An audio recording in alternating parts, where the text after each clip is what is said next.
Hello and welcome to this week's episode of Strange Pathways. I'm your host, Scott Mort. I'm feeling a little rough. I'm sure you can hear it in my voice. I'm a little stuffed up. It could be a cold. It could be just winter has hit in Pennsylvania. And with the heat on, just the air is so dry. But I'm going to get through this. I know a lot of you are waiting for this episode. Thank you so much for joining us this week. Let's get on to the tales.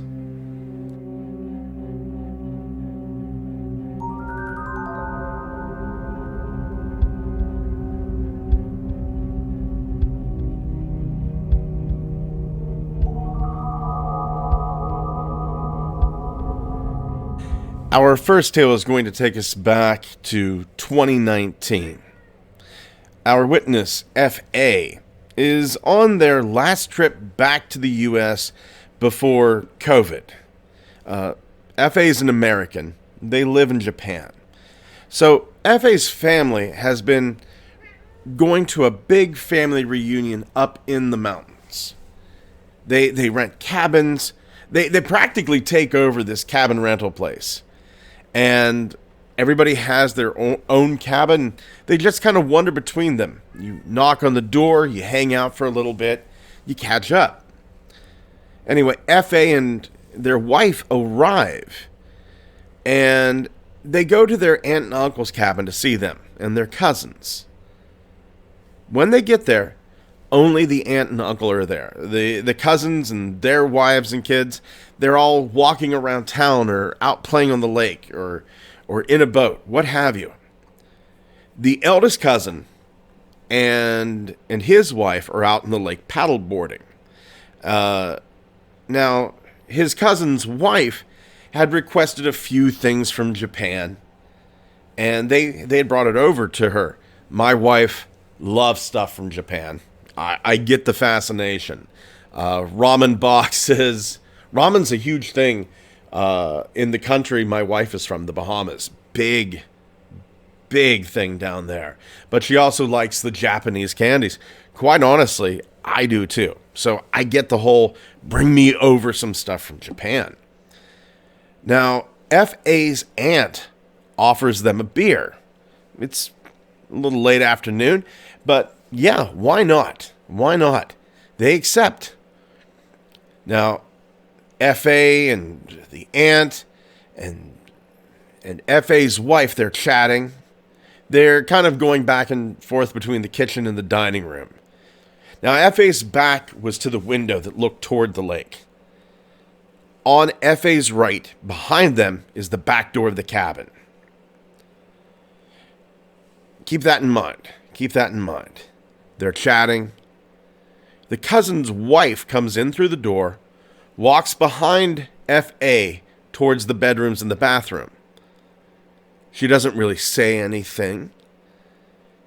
But F.A. sees her and says, "Oh, there you are. I've got the stuff from Japan that you asked for." Now, the cousin's wife turns to F.A. and says, "Okay, but can it wait until I use the bathroom? I really have to go." Of course, right? So, the cousin's wife turns and goes to the back of the cabin. 2 seconds later, she comes in from the back door again.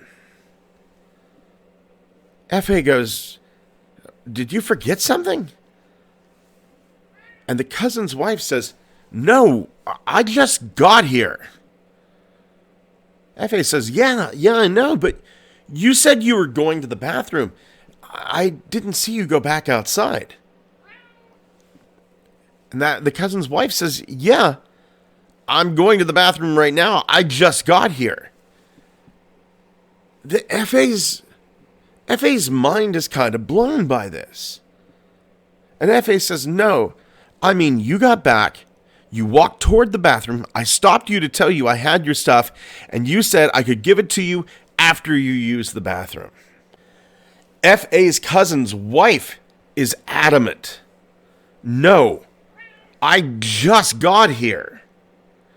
And I really have to use the bathroom. Can we finish this up after I go? So after the cousin's wife gets back, they go through it all again. F.A. is sure, 100% certain they're messing with him. That it's some sort of practical joke. And yeah, family reunions, I could see that happening. But here's the thing. There's a practical joke, but then there's also a magic trick involved here if it's done right. But there's no magic to this. F.A. can't figure out how his cousin's wife could have possibly made it back outside so fast. Remember, there was only 2 seconds. F.A.'s cousin's wife would have had to have run through the living room, run right behind, because F.A.'s back is to the door, and go back outside without making a sound. And then come through like nothing's going on. No giggling, no out of breath from running. And then the weird thing is, she comes in the same state, really badly needing to use the bathroom. F.A. keeps insisting this happened. He's laughing at it. He thinks it's a great joke. She's laughing too at first. She's thinking it's a joke. But her face eventually drops. She gets really serious and she says, F.A., you're freaking me out. Are you okay? Now, F.A.'s cousin's wife is a clinical psychologist. She's now worried F.A. is having a psychotic break. And as someone who has experienced a few loved ones have that psychotic break, it is terrifying. It is absolutely terrifying. And they manifest in different ways. I hope you never have to see one of your loved ones go through that break.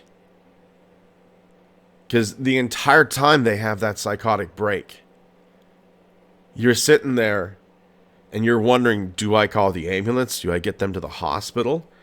And even whenever they do go to the hospital, you go home that night and you wonder, am I getting the person I love back?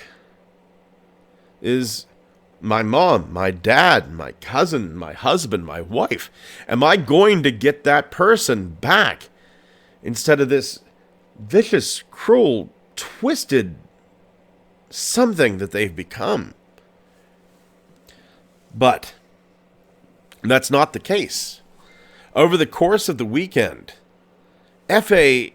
asks her many, many more times. He's certain that it happened. He wasn't drunk. He wasn't jet lagged because F.A. had already been in the United States for about 7 days by that point. It was the middle of the day. F.A.'s cousin's wife was wearing the exact same clothes.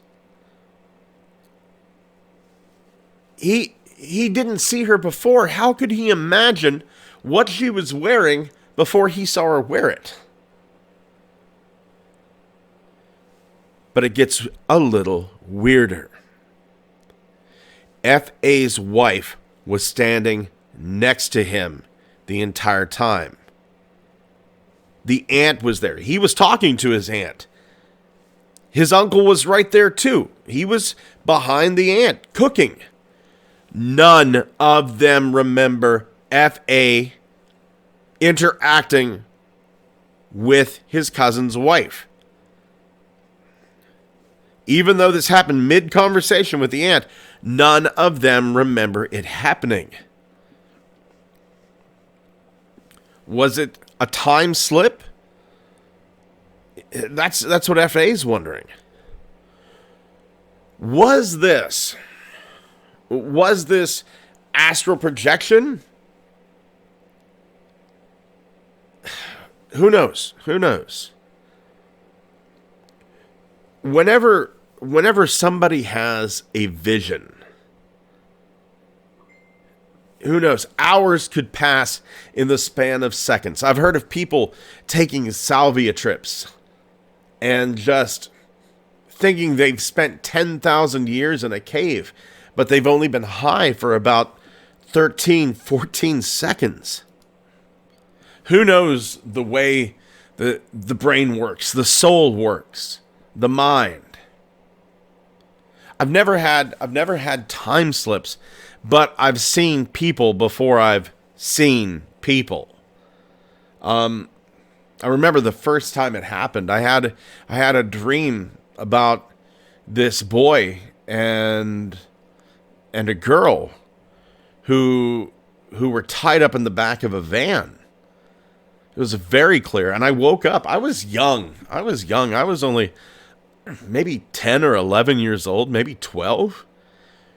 But this little boy and this girl who was like a teenager tied up and their mouths taped shut in the back of a van. I woke up. I mean, it hit me so hard. I was crying whenever I woke up. Heavy crying, like that sobbing. And then about 2 or 3 days later, I was watching a current affair or some stupid TV show like that. Some barely news show. And they showed a picture that they believed was this kidnapped girl, Tara Calico. And it was what I'd seen in my dream. I was scared. I went and talked to my father. Now, my father, he was a World War II vet. And he said, hey, that happens sometimes. Sometimes it never happens to a person in their life. Sometimes it happens only once. I've had 3 or 4 prophetic dreams. But he would tell me about guys that would go into the military saying that they dreamt about dying on the battlefield. And it was just a given that those guys would never come back. Now, what connection do I have with Tara Calico? I have none. Not a one. I don't think they ever found her. But the mind is a mystery. Maybe we're so used to time moving a certain way that we're not used to like psychically our mind projecting itself forward and backwards in time, or perhaps even sideways in time. Histories and past that could have been but weren't. The mind is a strange and odd thing.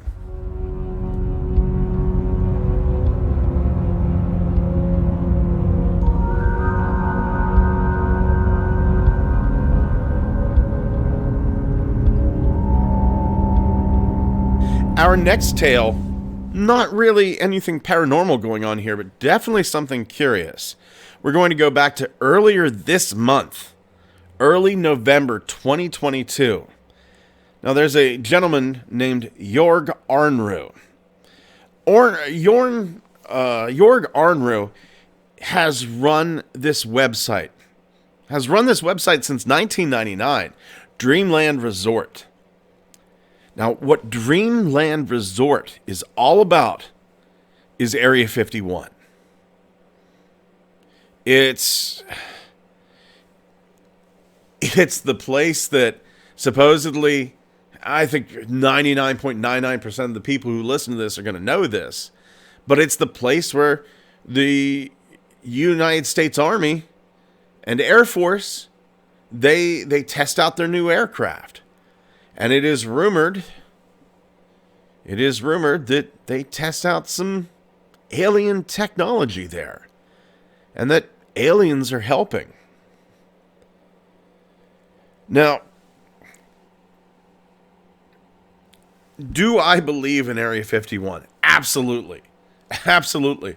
Early 90s, I was in a band playing, and a gentleman, whenever I was playing this little town called Rachel, Nevada, a little no-horse town, a gentleman took me up to what was called Freedom Ridge, and I got to see Area 51.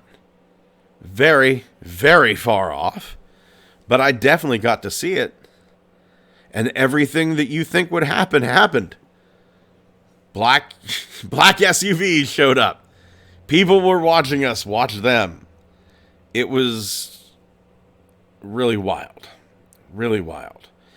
So Arnu's site, it features pictures of Area 51, articles about Area 51, and photos of their probable black projects.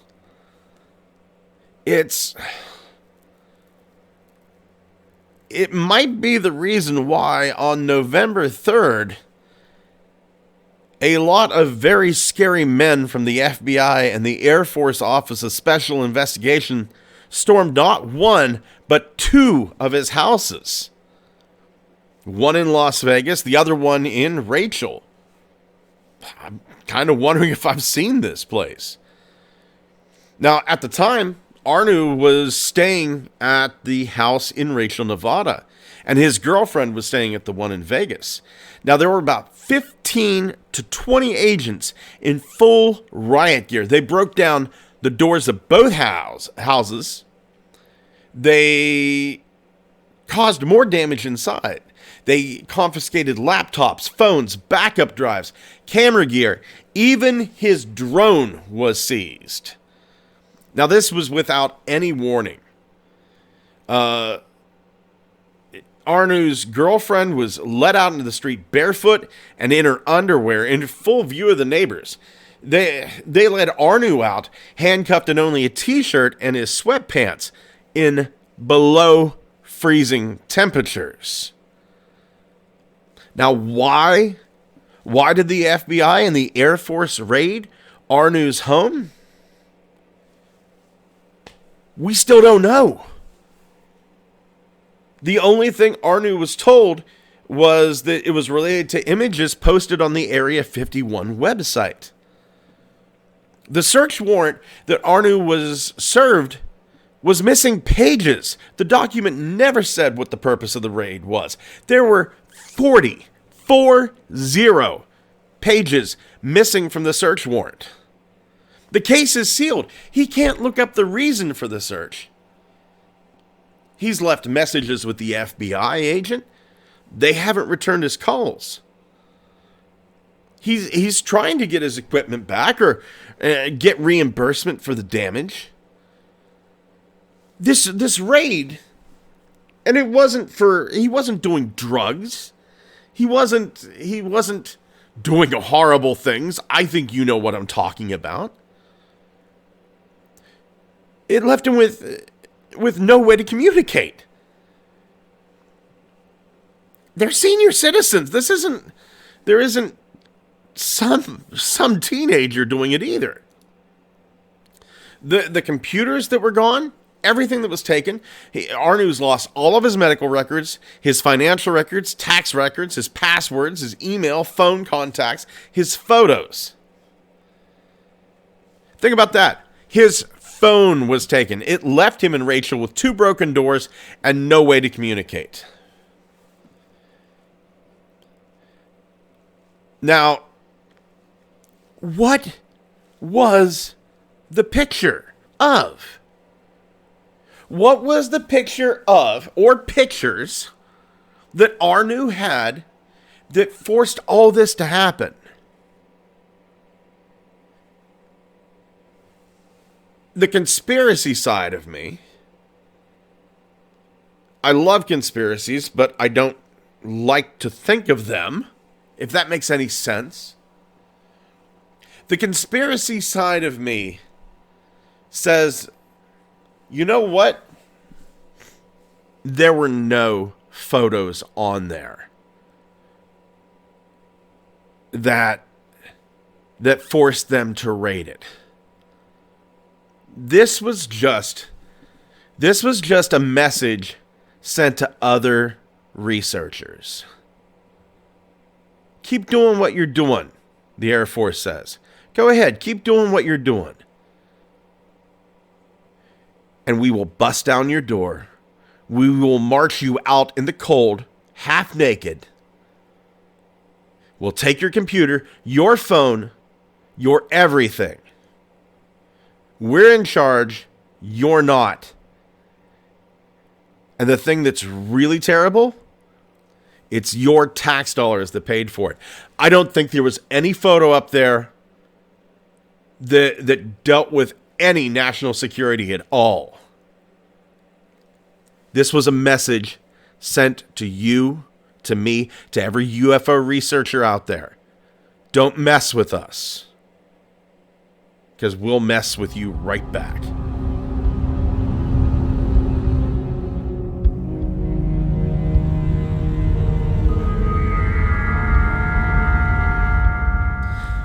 It seems this week we're talking a lot about recent things.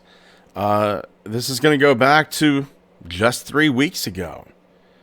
So that would take us back to end of October, beginning of November. Now, EB is the witness's name. EB is a long-haul truck driver from Tennessee. Now, he and his girlfriend took a weekend vacation. They ended up staying in a rental property between Gatlinburg and Pigeon Forge, Tennessee, somewhere in the Great Smoky Mountains. Boy, it sounds beautiful. I'm a little jealous of EB, quite honestly. Maybe I won't be here in a second, but EB was in the hot tub on the rental deck, and once again, I'm kind of jealous of you, waiting for his girlfriend to join him.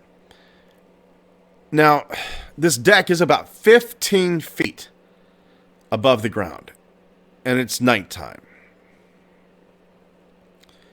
He hears something below him. There's some sort of noise that he can't identify.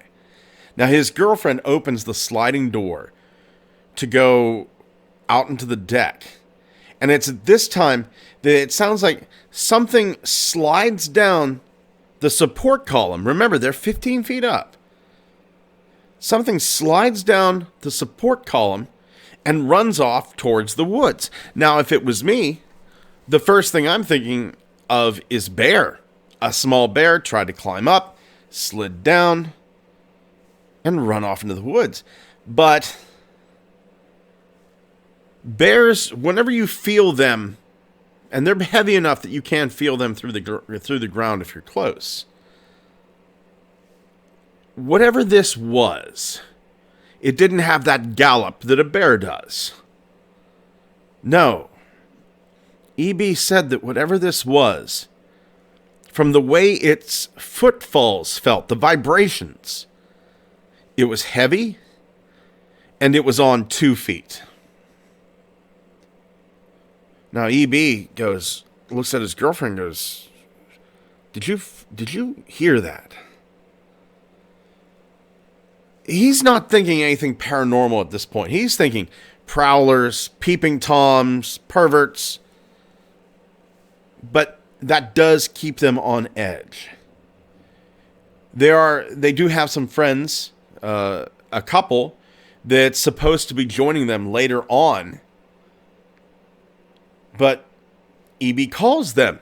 Wasn't them. They're still on their way. So EB explains to them what happens.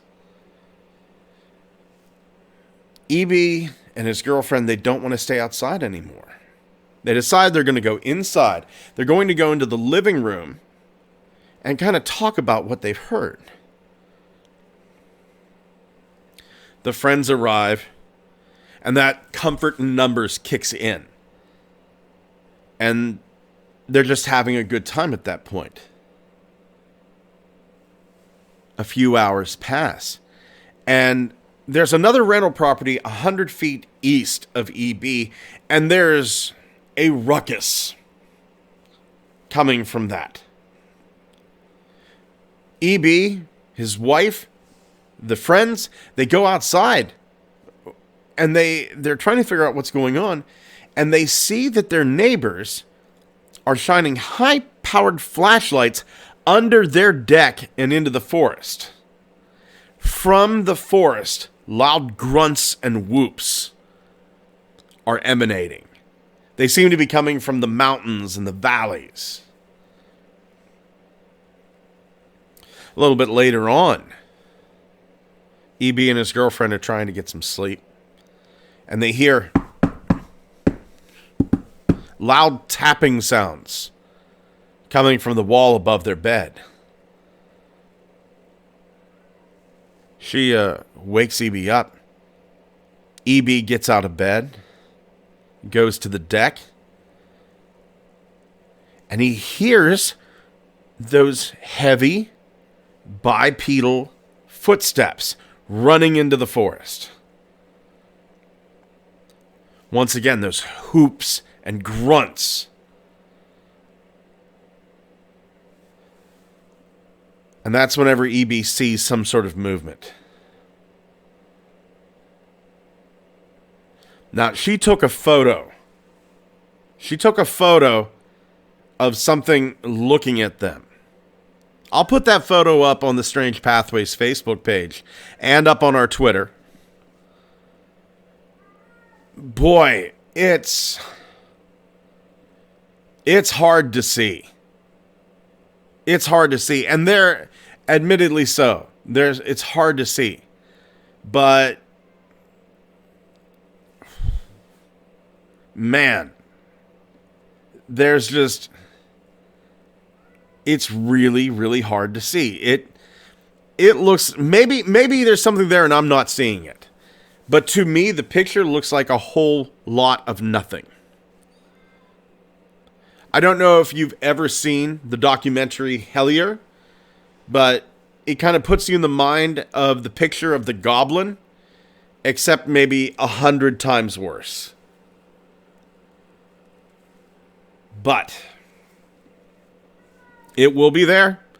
It is evidence. EB and his girlfriend spend another night at the location, and they hear that tapping on the wall above the bed again. Something has climbed the outside wall and is making sounds.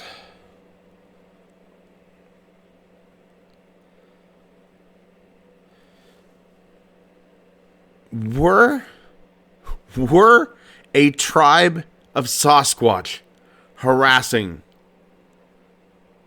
this couple?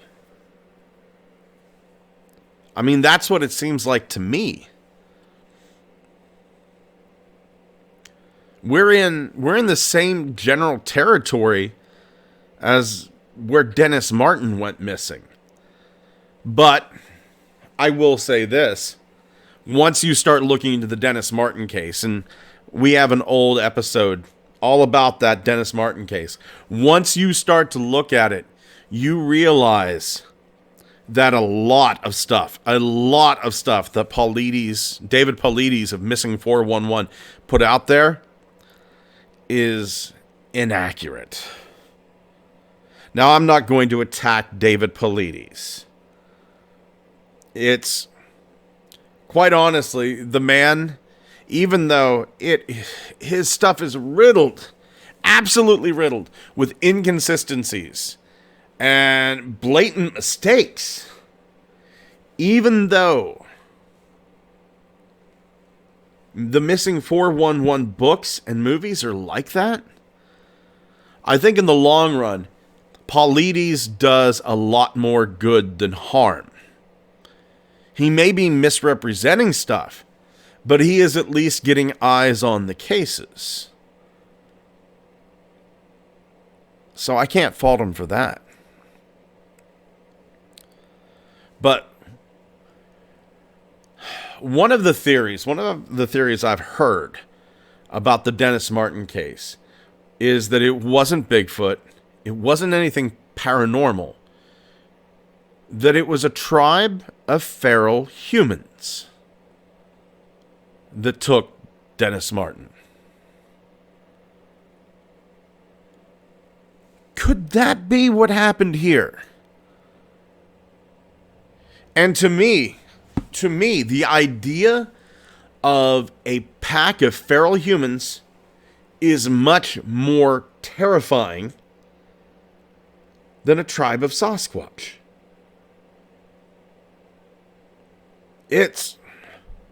Humans are untrustworthy. I'm not saying Sasquatch are any better or worse. Quite frankly, I don't know. But the idea of feral humans, there's just something kind of revolting about that. There's something terrifying about that. And remember, humans have gone feral. Get ready for this. Buckle in. Marina Chapman was raised by Weeper Capuchin monkeys in the Colombian jungle from the age of 5 to 9. Robert Manjana, in 1982, lost his parents in the Ugandan Civil War. Robert was taken care of by vervet monkeys for 3 years. Saturday Mifune, 1987, he was about 5.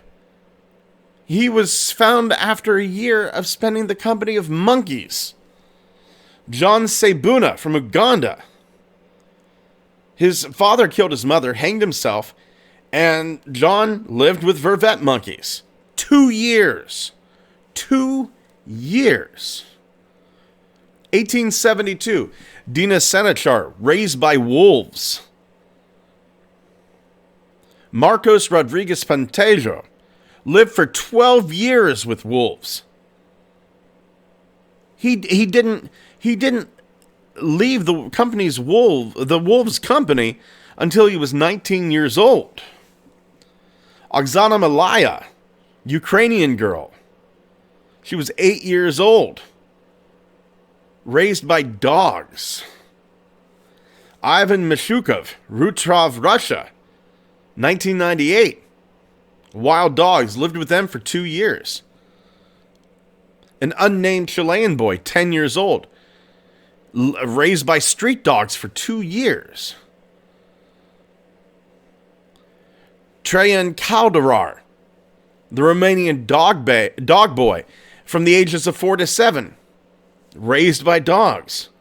Andrei Tolstik, raised by dogs from the age of 3 months to 7 years. Medina, a 3-year-old girl found in Russia in 2013 AD. 2013. Lived with dogs from the moment she was born until she was 3 years old. Slept with them in the cold, ate food with them.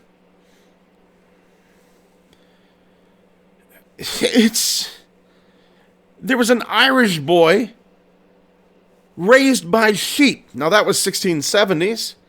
But here we go. A 14-year-old boy in 2009 raised by sheep for 8 years. Daniel, the Andes goat boy, lived in the wild for 8 years. This isn't an uncommon phenomenon. Primal, feral humans being raised by animals.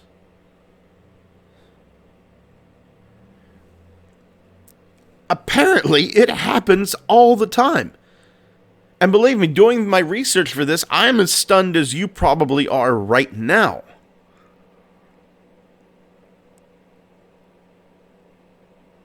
So, to me, Occam's razor, it's more likely that what was going on was E.B. and his girlfriend were being harassed by a tribe of feral humans. And honestly, I'd take the Sasquatch any day over that.